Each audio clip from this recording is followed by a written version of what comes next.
The Scripture Study, Isaiah chapter 8, verses 1 through 8, narrated by Brother Jerry Morley. Moreover, the Lord said unto me, Take thee a great roll, and write in it with a man's pen concerning Maher-shalal-hash-baz.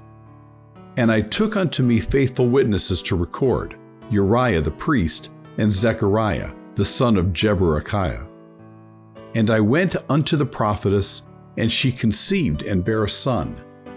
Then said the Lord to me, Call his name Maher-shalal-hash-baz. For before the child shall have knowledge to cry, My father and my mother, the riches of Damascus and the spoil of Samaria shall be taken away before the king of Assyria.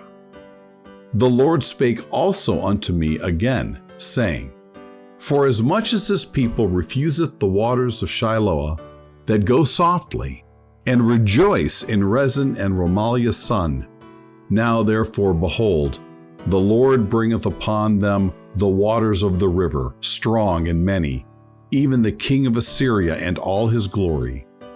And he shall come up over all his channels, and go over all his banks. And he shall pass through Judah.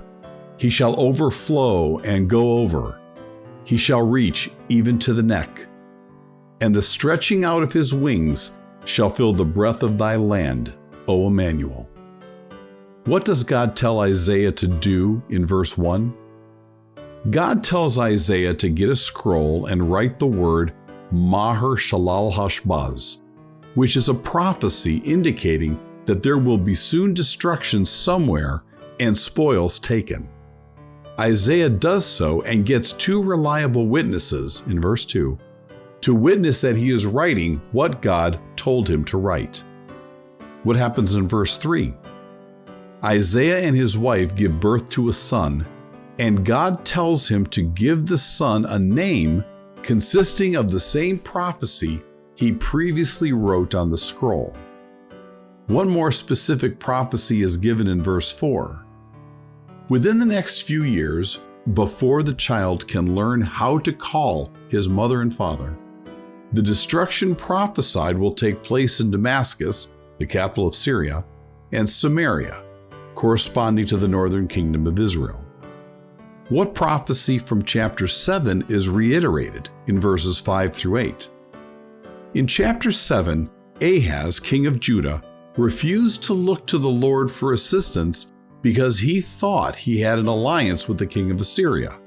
However, it was prophesied that after the kings of Syria and northern Israel were killed, Assyria would then invade the southern kingdom of Judah. What is this version of that prophecy?